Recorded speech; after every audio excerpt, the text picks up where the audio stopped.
Hey, how's it going? All right, so I was having a discussion with a few of my friends the other day, and they were kind of talking about books that they like to read. If I were to choose one philosophy book, one, if you could only afford it or only have time or the interest to go through one philosophy book, it would be Seneca's Letters of a Stoic, okay? Or Letters from a Stoic. I got it right here. You can probably see it in reverse, mirrored, but, I'll have it on the screen. This book is amazing. It deals with pretty much any kind of life circumstance you can deal with. Poverty, death, success, pleasure, pain, virtue. It deals with life struggles with relationships, life struggles with disasters, life struggles with, nations falling, end times of nations. Everything you can think of, that you could literally apply to your own life is in this book. And that's why I like philosophy so much is the philosophers had a way of not only talking about high concepts, but giving you a practical way, in many cases, a practical way of dealing with your struggles. Whereas in a lot of religion, you have these practices you go through, these forms of practice that you go through, but they don't always necessarily tell you how to conquer your vices, right? How to conquer your worries and your anxieties and your fears.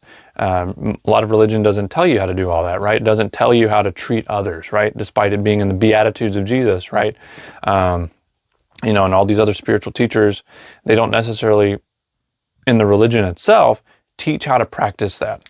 Whereas in most philosophy, Stoicism specifically, a lot of Platonic philosophy as well, it teaches you what is important to do personally in order to live the life that I think religion preaches.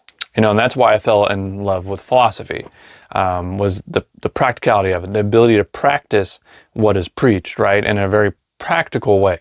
And of all the philosophies out there that I've discovered so far, Stoicism is probably the most practical. Right. We all want to know how to conquer anxiety. We all want to know how to conquer fear.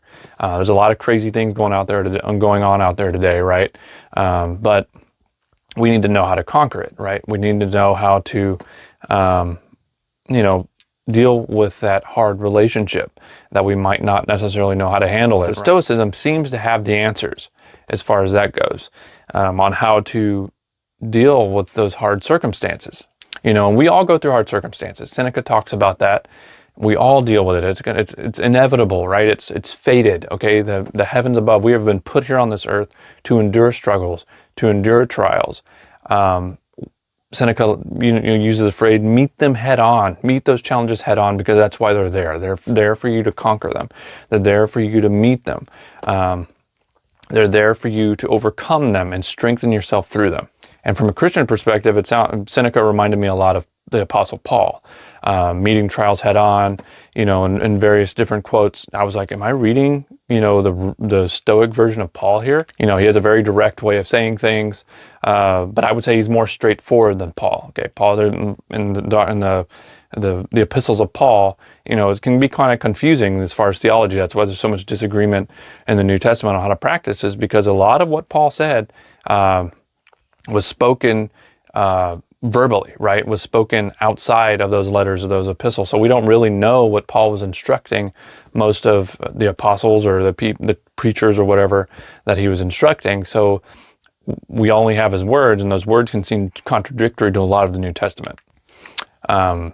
That being said, Seneca's less contradictory. He's more just straight-laced, focused, tells you how to deal with the problems of life, and very little contradiction. I mentioned in one of my other videos how he at one point mocks Plato for his high-mindedness and how he's in the clouds, and Seneca's like, none of that matters. None of that's practical. It's, I guess it's okay, but we need to focus on the here and the now and meeting our trials and struggles. Then later on, he actually praises Plato. He's like, look, you know what? Actually, Plato is good to study because it elevates our soul to the highest reaches of the heavens to meet with the gods, right? So I ended up having a change of heart there. So, I appreciated that from Seneca, but that was kind of more or less the only contradiction I found in the book. And it wasn't even a contradiction, it was more of a change of heart. But that's what I like about Stoicism, the practicality of how to deal with life struggles, and much of it is applicable even in our modern life and modern society. And I find it interesting it seems like a lot of Americans specifically are into Stoicism, and I can see why. Americans just want, just tell me how it is. I don't have time for this. Let's just tell me how it is so I can get this done. And Stoicism is a lot like that. It's just telling you how it is. This is how you meet it. Don't worry about it. Okay, don't worry about it. If you can't control it, don't worry about it. Worry about and focus on what you can control, which is yourself. And then there's Epictetus, which is also good. He was a Roman slave who became a philosopher, and earned his freedom. And then you have Marcus Aurelius. He's a Roman emperor, actually a very good Roman emperor. If you do some studying on him, he dealt with some conflicts in the Roman Empire militarily. He got through those, pulled through those pretty well. The problem with Marcus Aurelius seems to be his son. His son ended up becoming a lunatic, it sounds like. But that being said, and people look at Marcus Aurelius and then look at Stoicism and be like, well, if Marcus Aurelius was such a good person through Stoicism, how did his son come out that way? And they use that as a reason to attack Stoicism. And I would say actually the hardship of his son and the hardship of his circumstances could have been what led Marcus Aurelius to Stoicism and what encouraged him to practice Stoicism, okay? Hardship, in many cases, is the reason people pursue philosophy and pursue wisdom, because they don't necessarily know how to handle those hard circumstances. And then Seneca was an advisor to the tyrant Nero, the Roman tyrant Nero at one point. And it's funny because in Marcus Aurelius' Meditations, he actually mentions the disgraces of Nero, and you can also get those allusions from Seneca's writings as well, how he was disgraced, how Nero turned out. So despite those virtuous lives of the philosophers, they couldn't control other people. And that was the key there. They understood they couldn't control them. The idea is you plant the seed, and hope for the best in other people, but you can't control them. They're going to turn out how they turn out regardless of how you are, regardless of how much you try to control them, regardless of what you teach them. So you plant the seed, you teach them, and then you worry about your own virtue. You worry about what you can control. And then another book I recommend, if you can have time for a second one, it's rather large. It's Plato's Complete Collection. I love Plato. It's the whole high-mindedness, head in the clouds, meeting virtue in its most mystical, spiritual sense. Okay, he's very poetic. He, very colorful and flowery in his language. Most of his books are actually all of his books are in the form of a dialogue between Socrates, or various people discussing an idea back and forth. And I found that's actually a very effective way of discussing philosophy, is in the form of a conversation, because you can cover more ground than just direct language. My personal favorite book by Plato would have to probably be the Parmenides. Okay, that's where he's discussing the essence of what is, the essence of the creator, right? The essence of God himself. And, it seems to me he's describing what the Hindus call prana, okay? And what we know about prana is it pervades everything, it's in everything, but it's not everything, and those kind of words are depicted in the Parmenides. And it's a very deep book. You have to really focus to read it and understand what he's saying. But if you really try to read it and understand it, it's quite mind-blowing. Another thing I like about Plato, he is known as the great historian. He talks about the developmental cycles of Earth, the various cataclysms. Apparently the Earth has had 7 or 8 different flood cycles where, the polarity shift on the planet Earth, and it causes floods and different catastrophes. And apparently the red dead rise up from the dirt, at various points when those polarities shift. People go crazy. It's kind of interesting stuff that Plato goes into.